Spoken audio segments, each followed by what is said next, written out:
नमस्कार दोस्तों, स्वागत है आपका आज के मुख्य समाचारों में। जी हाँ दोस्तों, आपको यहाँ पर देखने को मिलेंगी सुबह से लेकर शाम तक की तमाम बड़ी खबरें मुख्य समाचार ब्रेकिंग न्यूज अपडेट्स के रूप में। तो चलिए दोस्तों, जान लेते हैं आज की पहली बड़ी खबर। उपराष्ट्रपति जगदीप धनखड़ बोले, संसद ही सुप्रीम है, उससे ऊपर कुछ नहीं, सांसद असली मालिक हैं। 5 दिन पहले कहा था सुप्रीम कोर्ट सुपर संसद जैसे काम कर रही है। जी हाँ दोस्तों, आपने बिल्कुल सही सुना। सुप्रीम कोर्ट के अधिकार क्षेत्र को लेकर चल रही बहस के बीच अब उपराष्ट्रपति जगदीप धनखड़ ने मंगलवार को कहा कि संसद ही सबसे ऊपर है। जगदीप धनखड़ दिल्ली यूनिवर्सिटी में संविधान पर आयोजित प्रोग्राम में स्पीच दे रहे थे। धनखड़ ने कहा कि संसद सर्वोच्च है और उसके ऊपर कोई नहीं हो सकता। सांसद ही असली मालिक है, वही तय करते हैं कि संविधान कैसा होगा, उनके ऊपर कोई और सत्ता नहीं हो सकती। इससे पहले 17 अप्रैल को भी जगदीप धनखड़ ने कहा था कि सुप्रीम कोर्ट का काम ऐसा है जैसे वो सुप्रीम संसद हो। चलिए जान लेते हैं अगली खबर।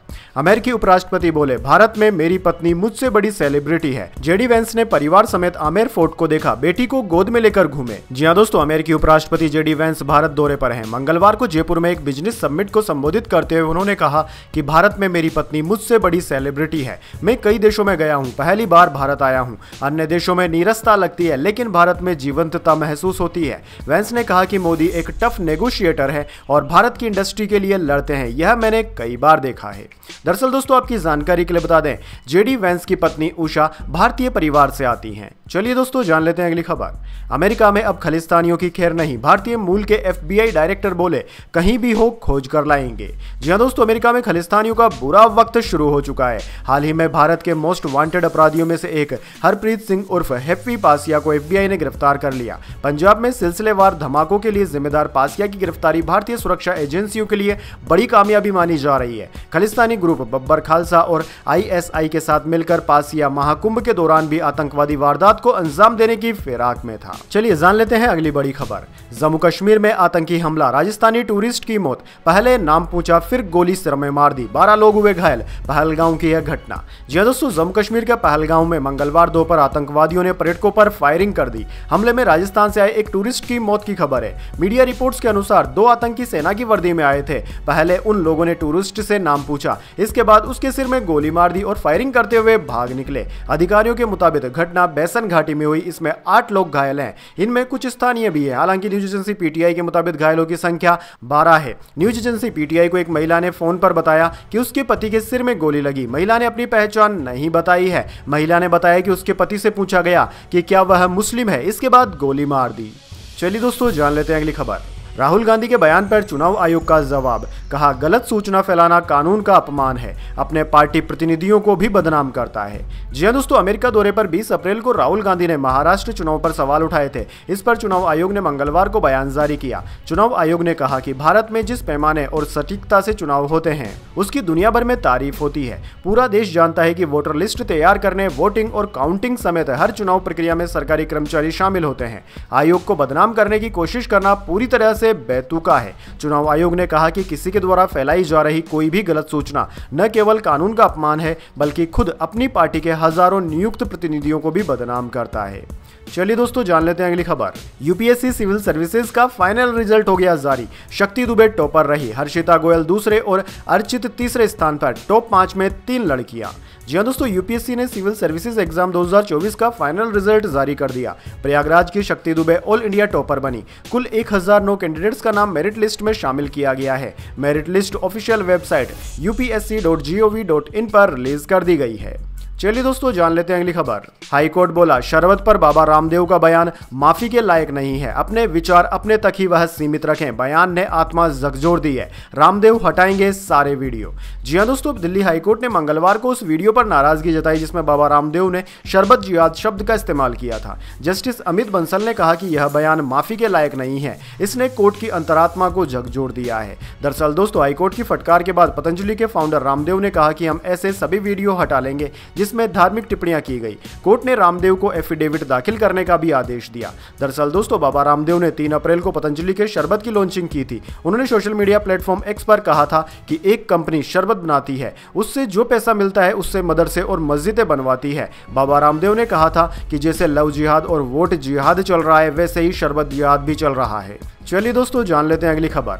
एमपी के इंदौर में फिर लौटा कोरोना वायरस, 2 नए मरीज मिले, एक महिला की हो गई मौत, स्वास्थ्य विभाग अलर्ट हुआ। जी हाँ दोस्तों, मध्य प्रदेश के इंदौर में लंबे समय के बाद कोरोना वायरस ने एक बार फिर से दस्तक दे दी है, जिससे स्वास्थ्य विभाग में हड़कंप मच गया है। दरअसल दोस्तों, शहर में 2 नए कोविड-19 पॉजिटिव मरीज सामने आए हैं, जिससे स्वास्थ्य विभाग में हड़कंप मच गया। इनमें से एक महिला की इलाज के दौरान मौत हो गई, जबकि देवास के रहने वाले दूसरे मरीज का इलाज अभी जारी है। बताया गया है कि कोविड पॉजिटिव पाई गई महिला किडनी की गंभीर बीमारी से पीड़ित थी और मल्टी ऑर्गन फेल्योर के कारण उसकी मृत्यु हुई। उधर जैसे ही मरीजों के संक्रमित होने की पुष्टि मिली, इंदौर के मुख्य स्वास्थ्य एवं चिकित्सा अधिकारी CMHO ने तत्काल देवास स्वास्थ्य विभाग को सूचित किया। फिलहाल कोरोना पीड़ित युवक को अरबिंदो मेडिकल कॉलेज के आइसोलेशन वार्ड में शिफ्ट कर दिया गया है। चलिए दोस्तों, जान लेते हैं अगली खबर। पोप फ्रांसिस का अंतिम संस्कार 26 अप्रैल को किया जाएगा। निधन के बाद पोप की पहली तस्वीर भी सामने आई। ताबूत के पास प्रार्थनाएं की गई।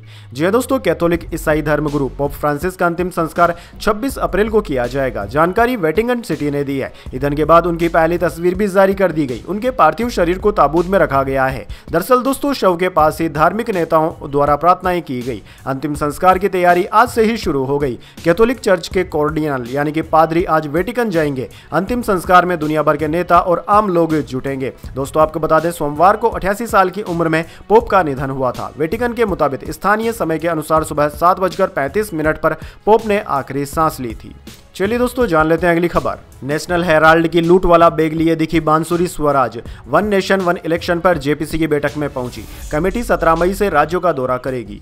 जी हां दोस्तों, वन नेशन वन इलेक्शन पर ज्वाइंट पार्लियामेंट्री कमेटी जेपीसी की बैठक मंगलवार को शुरू हुई। मीटिंग में भाजपा सांसद बांसुरी स्वराज नेशनल हेराल्ड की लूट लिखा बैग लेकर पहुंची। स्वराज ने कांग्रेस पार्टी पर गलत काम करने का आरोप लगाया। उन्होंने कहा कि पहली बार है जब लोकतंत्र के चौथे स्तंभ मीडिया में भ्रष्टाचार हुआ है। दरअसल दोस्तों, 15 अप्रैल को परिवर्तन निर्देशालय यानी कि ईडी ने कांग्रेस नेता सोनिया गांधी, राहुल गांधी और सैम पित्रोदा के खिलाफ नेशनल हेराल्ड मनी लॉन्ड्रिंग मामले में चार्जशीट दाखिल की थी। 25 अप्रैल को सुनवाई है। चलिए दोस्तों, जान लेते हैं अगली खबर। गुजरात में मिला नकली शैम्पू का जखीरा। आप जो शैम्पू लगा रहे हैं वो नकली तो नहीं। पकड़ में आया 16 लाख का हेड एंड शोल्डर शैम्पू। जी हां दोस्तों, ऑनलाइन शॉपिंग करने वालों के लिए सूरत से एक चौंकाने वाली घटना सामने आई है। दरअसल दोस्तों, शहर के अमरोली इलाके में पिछले 8 सालों से नकली head and shoulder shampoo online बेचा जा रहा था। इस गोरख धंधे का खुलासा तब हुआ जब कंपनी के एक सेल्स ऑफिसर को इसकी भनक लगी और उन्होंने अमरोली थाने में इसकी शिकायत दर्ज करवाई। पुलिस ने तत्परता दिखाते हुए अमरोली क्षेत्र के वेरियाव टी पॉइंट के पास स्थित एक गोदाम में छापा मारा।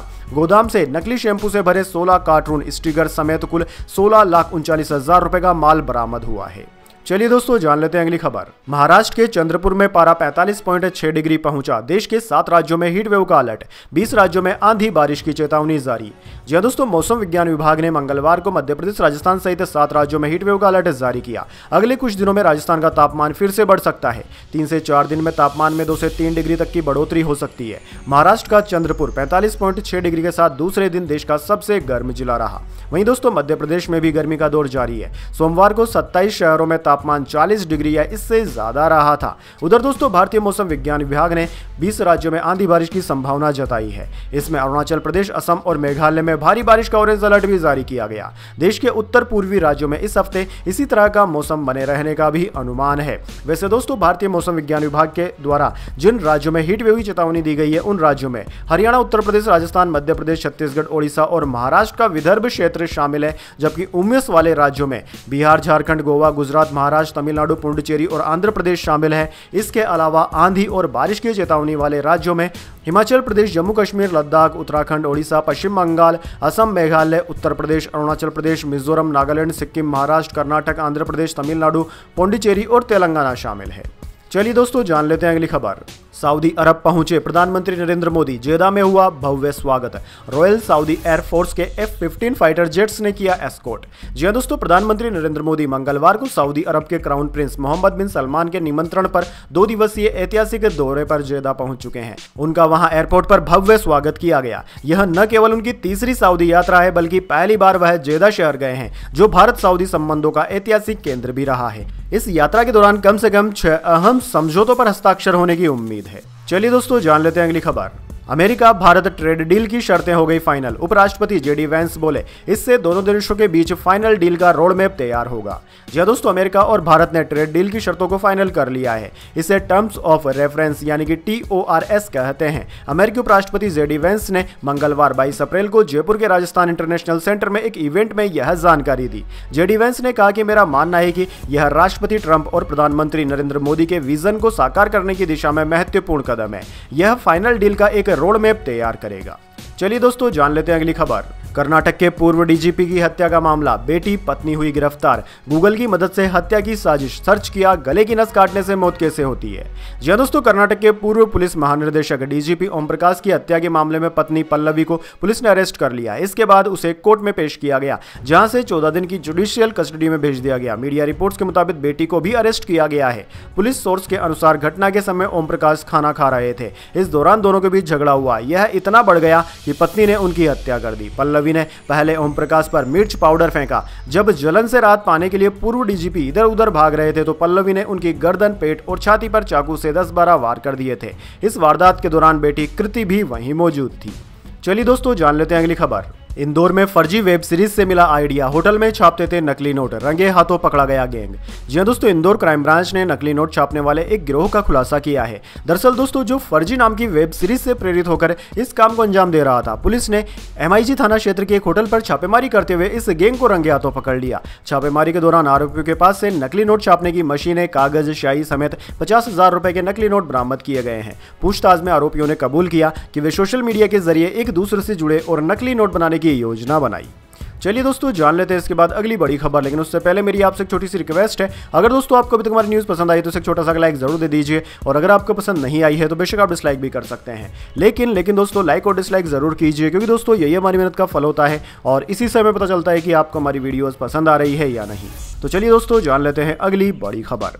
सेंसेक्स 187 अंक ऊपर 79,596 पर बंद हुआ। निफ्टी 24,167 पर बंद। इंडसइंड बैंक का शेयर 4.73% गिरा। NSE का रियल्टी सेक्टर सबसे ज्यादा चढ़ा। जी दोस्तों, हफ्ते के दूसरे कारोबारी दिन यानी कि मंगलवार को शेयर बाजार में तेजी रही। सेंसेक्स 187 अंक चढ़कर 79,596 पर बंद हुआ। निफ्टी में 42 अंकों की तेजी रही। ये 24,167 पर बंद हुआ। वहीं दोस्तों, सेंसेक्स के 30 शेयरों में से 14 में तेजी रही। ITC, HUL, Mahindra and Mahindra, HDFC bank और जोमेटो में 2.5% तक की बढ़ोतरी देखने को मिली। इंडसइंड बैंक का शेयर 4.73% गिरा, जबकि power grid, Airtel, Infosys, Bajaj Finserv और अडानी पोर्ट्स के शेयरों में 2.3% की गिरावट रही। बात करें दोस्तों निफ्टी के 50 शेयरों की, तो दोस्तों 50 में से 31 शेयर गिरकर बंद हुए, जबकि 19 शेयर बढ़ोतरी के साथ बंद हुए। चलिए दोस्तों, जान लेते हैं अगली बड़ी खबर। सोने ने बनाया नया रिकॉर्ड, 1 लाख के पार हुआ। 112 दिन में 23,838 रुपए महंगा हो चुका है। इस साल 1.10 लाख तक जा सकते हैं दाम। जी हाँ दोस्तों, 10 ग्राम 24 कैरेट सोने का दाम मंगलवार को सराफा बाजार में पहली बार 1 लाख रुपए के पार पहुंच गया। उधर दोस्तों, चांदी की कीमत 342 रुपए गिरकर 95,900 रुपए प्रति किलोग्राम हो गई है।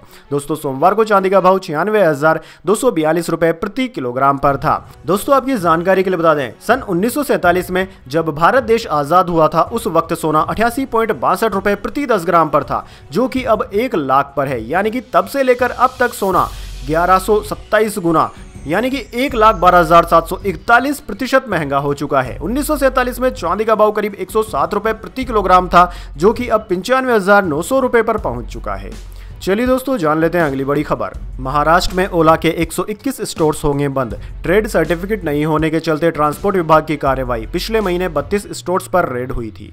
जी हां दोस्तों, महाराष्ट्र में इलेक्ट्रिक 2 व्हीलर बनाने वाली कंपनी ओला के 121 स्टोर्स बंद होंगे। महाराष्ट्र के ट्रांसपोर्ट विभाग ने लोकल RTO को इन्हें बंद करने के निर्देश दिए हैं। दरअसल दोस्तों, ट्रांसपोर्ट विभाग ने ओला के 146 स्टोर्स की जांच की थी। इनमें 121 से ज्यादा स्टोर्स बिना ट्रेड सर्टिफिकेट के चल रहे थे। पिछले महीने RTO ने महाराष्ट्र में ओला के कई स्टोर्स पर छापेमारी की थी। स्टोर्स पर ट्रेड सर्टिफिकेट नहीं होने के चलते 192 व्हीकल्स को जब्त कर कारण बताओ नोटिस भी दिए गए थे।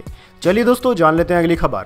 फिल्म मेकर अनुराग कश्यप ने आखिरकार ब्राह्मणों से माफी मांगी। विवादित बयान पर कहा, मर्यादा भूल गया था, अब कभी ऐसा नहीं करूंगा। जी दोस्तों, सोशल मीडिया की बहस में ब्राह्मणों पर अपमानजनक टिप्पणी करने पर आखिरकार फिल्म मेकर अनुराग कश्यप ने माफी मांग ली है। उन्होंने यह भी आश्वासन दिया कि वे भविष्य में कभी ऐसा शब्द नहीं कहेंगे। दरअसल दोस्तों, समाज सुधारक ज्योतिबा फुले पर बनी फिल्म से जुड़े विवाद में अनुराग कश्यप ने ब्राह्मणों के बारे में अपमानजनक बात कही थी। उनके बयान के बाद दिल्ली, मुंबई, इंदौर और जयपुर समेत कई शहरों समाचारों में शिकायतें दर्ज हुई थी। दरअसल दोस्तों अनुराग कश्यप की पोस्ट पर एक शख्स ने कमेंट किया कि ब्राह्मण तुम्हारे बाप हैं, जितना तुम्हारी उनसे सुलगेगी उतनी तुम्हारी सुलगाएंगे। इस कमेंट पर अनुराग कश्यप ने भी रिप्लाई किया था। अनुराग के रिप्लाई की भाषा अमर्यादित थी, इस वजह से सारा विवाद स्टार्ट हो गया। चलिए दोस्तों जान लेते हैं अगली खबर। एसएससी जीडी 2025 के लिए पदों की संख्या बढ़ाने का नोटिफिकेशन हुआ जारी। अब 53,690 पदों पर होगी भर्ती। जी हां दोस्तों, कर्मचारी चयन आयोग यानी कि एसएससी ने सेंट्रल आर्म्ड पुलिस फोर्सेज यानी कि सीएपीएफ, एसएसएफ, जीडी और एनसीबी में कांस्टेबल के पदों की संख्या बढ़ाने का नोटिफिकेशन जारी कर दिया है। अब पदों की संख्या 39,481 से बढ़ाकर 53,690 हो गई है। इस भर्ती के लिए 4 से 25 फरवरी 2025 तक हुए कंप्यूटर बेस्ड परीक्षा सीबीटी का आयोजन किया गया था। चलिए दोस्तों जान लेते हैं अगली बड़ी खबर। दिल्ली की पूर्व मुख्यमंत्री आतिशी की सुरक्षा जेड श्रेणी से घटाकर होगी वाई श्रेणी की, गृह मंत्रालय ने दिया निर्देश। जी हां दोस्तों, गृह मंत्रालय ने दिल्ली पुलिस को यहां की पूर्व सीएम और आम आदमी पार्टी नेता आतिशी को प्रदान की गई सुरक्षा को जेड श्रेणी से घटाकर वाई श्रेणी करने का निर्देश दिया है। दरअसल दोस्तों पुलिस सूत्रों ने मंगलवार को यह जानकारी दी। एक पुलिस अधिकारी ने बताया कि यह निर्णय केंद्रीय सुरक्षा एजेंसियों द्वारा आतिशी को खतरे की समीक्षा के बाद लिया गया है। सुरक्षा एजेंसियों की समीक्षा में यह निष्कर्ष निकला है कि उन्हें नया या कोई बड़ा खतरा नहीं है जिसके लिए जेड श्रेणी की सुरक्षा जारी रखी जाए। चलिए दोस्तों जान लेते हैं अगली बड़ी खबर। सुप्रीम कोर्ट अगले हफ्ते निशिकांत दुबे के खिलाफ सुनवाई करेगा। कहा था गृह युद्ध के लिए सीजीआई जिम्मेदार है, सोशल मीडिया से बयान के वीडियो हटाने की मांग। जी हां दोस्तों, सुप्रीम कोर्ट मंगलवार को भाजपा सांसद निशिकांत दुबे के खिलाफ दायर याचिका पर सुनवाई को तैयार हो गया है। सुप्रीम कोर्ट में सुनवाई के लिए याचिका अगले हफ्ते लिस्ट करने को कहा। याचिका में सुप्रीम कोर्ट और chief justice of India CGI के खिलाफ दिए भाजपा सांसद के बयानों के वीडियो सोशल मीडिया प्लेटफॉर्म से हटाने की मांग की गई है। मामला जस्टिस BR गवई और जस्टिस AJ मसीह की पीठ के सामने तुरंत सुनवाई के लिए रखा गया था। निशिकांत दुबे ने 19 अप्रैल को कहा था कि देश में गृह युद्ध के लिए सीजीआई, संजीव खन्ना और धार्मिक युद्ध भड़काने के लिए सुप्रीम कोर्ट जिम्मेदार है। वहीं दोस्तों दुबे सुप्रीम कोर्ट के राष्ट्रपति को विधेयकों पर फैसला लेने के लिए समय सीमा तय करने के फैसले पर बात कर रहे थे। सुप्रीम कोर्ट ने 8 अप्रैल को आदेश दिया था कि किसी बिल पर राष्ट्रपति को 3 महीने के भीतर फैसला लेना होगा। चलिए दोस्तों जान लेते हैं अगली बड़ी खबर। ओयो कंपनी के खिलाफ कार्रवाई पर हाईकोर्ट ने लगा दी रोक। होटलों में फर्जी बुकिंग का था आरोप, दूसरे पक्ष से 2 सप्ताह में जवाब मांगा। जी हां दोस्तों, राजस्थान हाईकोर्ट ने ओरेवल स्टेज यानी कि ओयो के खिलाफ दर्ज एफआईआर में दंडात्मक कार्रवाई करने पर अंतरिम रोक लगा दी है। जस्टिस प्रवीर भटनागर की अदालत ने यह रोक कंपनी की ओर से दायर याचिका पर सुनवाई करते हुए लगाई। दरअसल दोस्तों जयपुर के समस्कारा रिसोर्ट में अशोकनगर थाने में दर्ज एफआईआर में ओयो पर रिसोर्ट की फर्जी बुकिंग दिखाकर अपनी कमाई बढ़ा चढ़ाकर दिखाने का आरोप लगाया था। इससे रिसोर्ट संचालक के खिलाफ जीएसटी विभाग ने 2.66 करोड़ की टैक्स की रिकवरी निकाल दी। चलिए दोस्तों जान लेते हैं अगली बड़ी खबर। टाइगर श्रॉफ की जान को खतरा, मुंबई पुलिस को कॉल करके बोला शख्स। एक्टर को मारने के लिए मिले हैं 2 लाख रुपए, गिरफ्तारी के बाद बताया। जी हां दोस्तों, एक्टर टाइगर श्रॉफ की जान को खतरा है, मुंबई पुलिस को ऐसी खबर मिली थी। दरअसल पुलिस कंट्रोल रूम में एक अनजान शख्स ने कॉल करके बताया कि उसे एक्टर को मारने के लिए 2 लाख रुपए की सुपारी मिली है। खबर मिलते ही पुलिस ने तुरंत कार्रवाई करते हुए फोन करने वाले शख्स को गिरफ्तार कर लिया। जांच में पता चला कि फोन पर दी गई सूचना फर्जी थी। आरोपी मनीष कुमार सुजिंदर सिंह ने खार पुलिस स्टेशन में कॉल करके पुलिस को बताया था कि सिक्योरिटी कंपनी ट्रिक के कुछ लोग टाइगर को मारना चाहते हैं। कंपनी ने उसे टाइगर को मारने के लिए 2 लाख रुपए की सुपारी दी है। पुलिस ने आरोपी के खिलाफ झूठी खबर फैलाने का मामला दर्ज कर लिया और ज्यादा जानकारी के लिए जांच कर रही है। आरोपी मूल रूप से पंजाब का रहने वाला है। तो दोस्तों यह थी आज की तमाम बड़ी खबरें। इसके बाद दोस्तों बारी आती है आज के माइंड क्यूज क्वेश्चन की। जी हां दोस्तों, एक आसान से सवाल का जवाब देकर आप जीत सकते हैं एक सरप्राइज गिफ्ट हमारे यूट्यूब चैनल की ओर से। तो दोस्तों आज का सवाल आपकी स्क्रीन पर आ चुका है। भारत में सबसे ज्यादा बाघों की संख्या यानी कि टाइगर्स की संख्या कौन से राज्य में है? जी हां दोस्तों, अगर आप जानते हैं कि भारत में कौन से राज्य में सबसे ज्यादा टाइगर हैं तो जल्दी से उस राज्य का नाम कमेंट्स में लिख दीजिए। अगर दोस्तों आपका जवाब होता है एकदम सही और आप चुन जाते हैं लड़की विजेता के रूप में, तो आपको मिल सकता है एक सरप्राइज गिफ्ट हमारे यूट्यूब चैनल की ओर से। तो दोस्तों जल्दी से अपना उत्तर कमेंट्स में लिख दीजिए, वीडियो को लाइक कर लीजिए और चैनल को सब्सक्राइब करके बेल आइकन भी दबा लीजिए। धन्यवाद। वंदे मातरम। जय हिंद, जय भारत।